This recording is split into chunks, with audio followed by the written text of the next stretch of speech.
क्या आपने कभी इस रहस्य पर मनन किया है कि जो स्वयं लीला पुरुषोत्तम है, जो गीता का उपदेश देने वाले हैं, जो साक्षात नारायण के अवतार हैं, वही श्री कृष्ण जब अर्जुन से कहते हैं कि मेरे नाम से भी श्रेष्ठ है राम नाम, तो उसके पीछे कितना गूढ़ रहस्य छिपा होगा।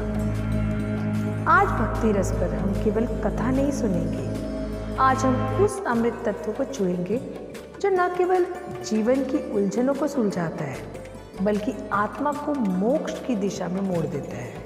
कृपया वीडियो के अंत तक बने रहिए, क्योंकि ये ज्ञान सुना नहीं जाता, जिया जाता है। द्वापर युग की संध्या थी, धर्म की जड़ें हिल रही थी। अर्जुन का हृदय व्याकुल था।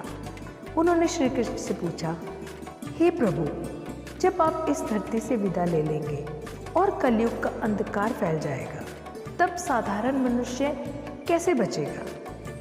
तब श्री कृष्ण मुस्कुराए। वो मुस्कान करुणा से भरी थी और उन्होंने जो कहा वो आज भी शास्त्रों में अमर है। उन्होंने कहा, हे पार्थ, कलयुग में राम नाम ही जीवन का सबसे बड़ा मित्र होगा। श्री कृष्ण के मन में उस समय पवन पुत्र हनुमान जी का स्मरण था। हनुमान जी के पास न राज्य था, ना सिंहासन, ना कोई इच्छा, फिर भी वो अजय थे। क्यों? क्योंकि उनकी हर श्वास में राम नाम बहता था। समुद्र लांघते समय न मंत्र पढ़ा, न यंत्र साधा, बस जय श्री राम कहा और असंभव भी संभव हो गया। ये प्रमाण है कि नाम नामी से भी बड़ा हो जाता है। श्री कृष्ण अर्जुन से कहते हैं, देखो पार्थ, विभीषण राक्षसों के बीच रहकर भी सुरक्षित रहा, क्योंकि उसके हृदय पर राम नाम लिखा था।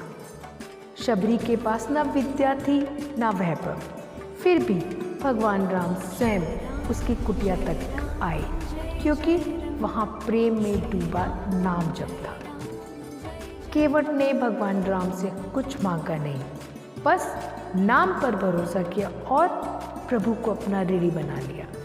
ये सिद्ध करता है कि राम नाम को साधन नहीं, संबंध चाहिए। श्री कृष्ण जानते थे कि कलयुग में मनुष्य थका होगा, भटका होगा, डरा हुआ होगा। उसके पास न समय होगा, न सामर्थ्य, कठिन साधना होगा। इसलिए उन्होंने सबसे सरल मार्ग दिया, नाम स्मरण, जो चलते फिरते भी किया जा सके, जो कर्म करते करते भी किया जा सके, जो टूटे हुए मन को भी जोड़ सके।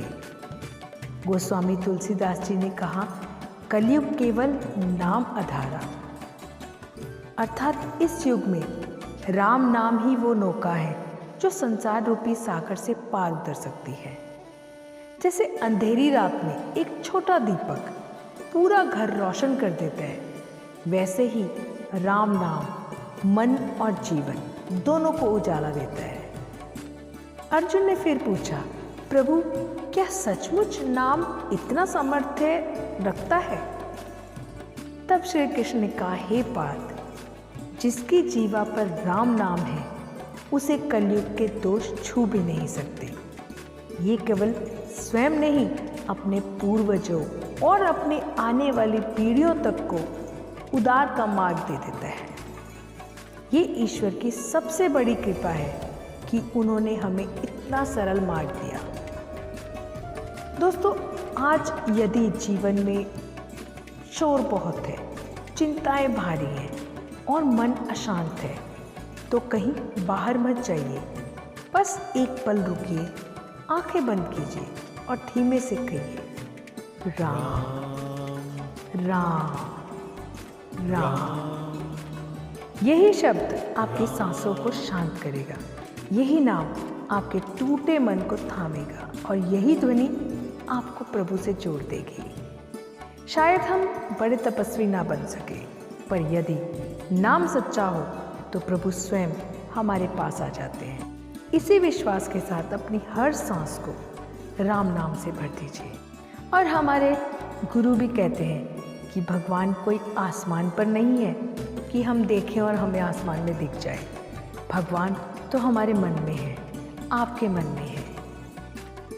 इसी विश्वास के साथ अपनी हर सांस को राम नाम से भर दीजिए। यदि यह अमृतमय कथा आपके हृदय को छू गई हो तो इसे आगे बढ़ाइए, क्योंकि भक्ति बांटने से कम नहीं होती, बढ़ती है। कमेंट में पूरे भाव से लिखिए जय श्री राम।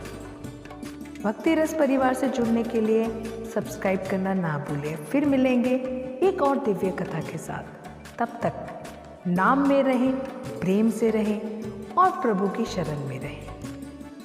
जय श्री राम, जय श्री कृष्ण।